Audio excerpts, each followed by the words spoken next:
Is it me, or is it about time the high church was phased out? I mean, its influence over,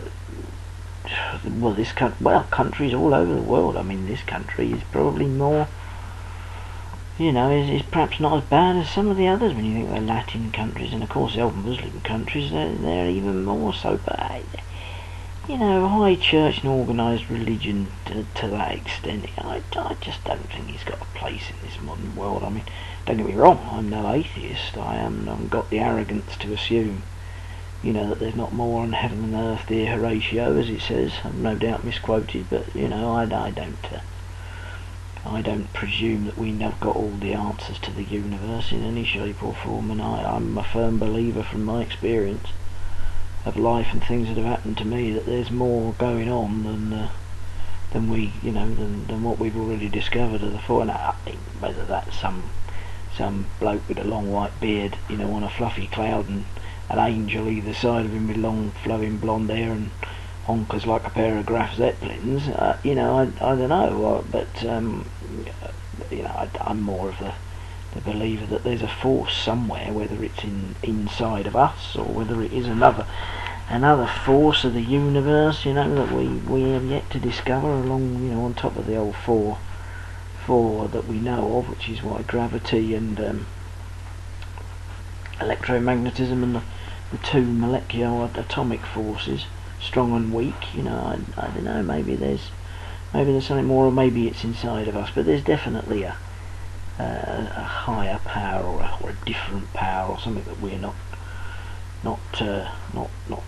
we haven't come across being able to label yet. I'm a firm believer of that, and under those circumstances I don't think I can call myself an atheist, but as the high church is just its influence is ridiculous. I was reading this thing about the women bishops, and what are we wasting our time and money on all this nonsense? I mean, how much is all this costing everybody, and all the cash that's tied up in these bloody great cathedrals. I know they're pretty and they're nice places to look at, and they're part of our heritage, and I'm the first one to love a good wander around St Mark's in Venice, and St Peter's in Rome, Duomo in Florence. I love them all. Great, lovely places to look at. And they need maintaining, and they should be maintained by charitable donations, right? But all the money that is tied up in all the local churches and the small parishes and goodness knows what, and the land, and at the end of the day, it ain't right somewhere or another. And you can see where the whole thing came from in the first place.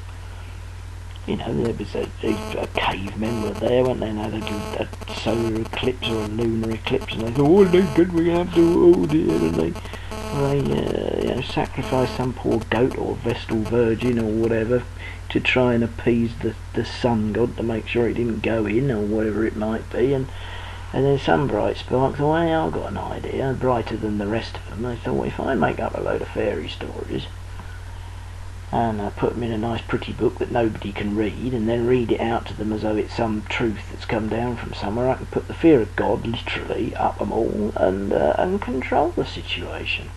And there you go, bingo, organised religion is born, and you end up in a situation today where rational people in a rational world that's got all sorts of blooming problems, and you've got this ridiculous institution going on about this dreadful inequality of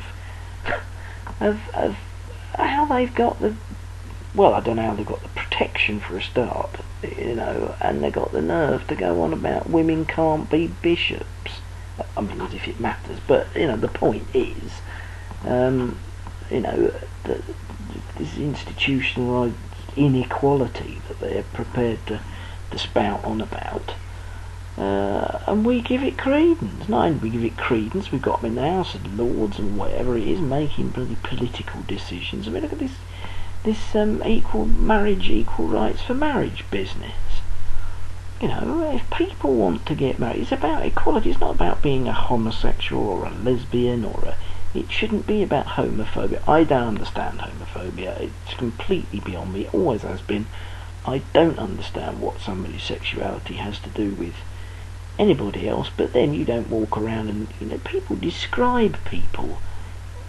You know, they label them as homosexuals. You know, like, for example, if they're describing somebody, that would be one of the first things, you know, they would say is, oh, that bloke over there, you know, the gay one. We don't say that bloke over there, you know, the heterosexual one, do you?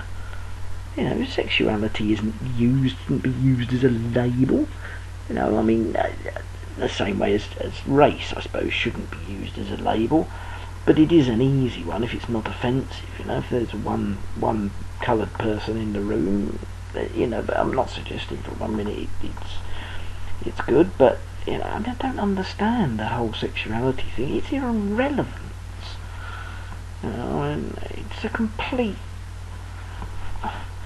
I don't know. Anyway, but the point of this, the civil marriage or the equality of marriage is just equal rights, whether you're homosexual or heterosexual. If marriage is available to man and woman X, it should be available to man and woman Y. You know, and it's just a nonsense. And to have the church with their horrific homophobic attitudes and inequality in general interfering with that, it's just an absolute nonsense. I can't understand how it's allowed to carry on. As I said, I'm no atheist, don't get me wrong, I'm not an atheist, but I think this business is the reason I mentioned it when I was reading it, as I said about the women bishops. I don't understand. It amazes me all the fighting that has gone on and all the effort and the pressure that has taken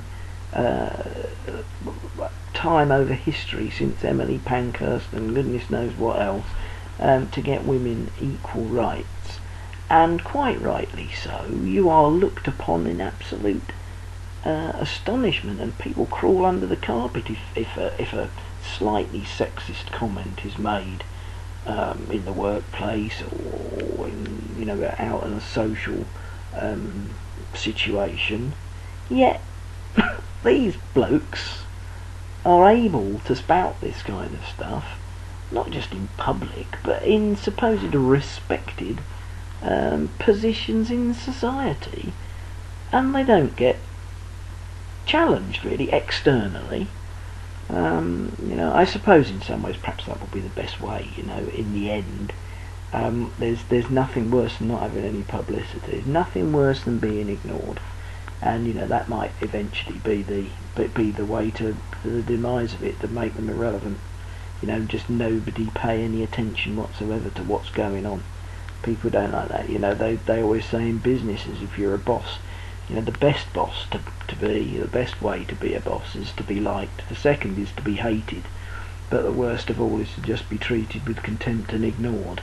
You know, and maybe that's the way it will have to go. That, you know, if they become such an irrelevance and such a backwater, then that's the way they'll fizzle out, and, you know, the great buildings can remain and for people to look at. But, you know, we need to get rid of their influence in politics. It's just absolute nonsense. Still, mustn't grumble, eh? Ta-ra.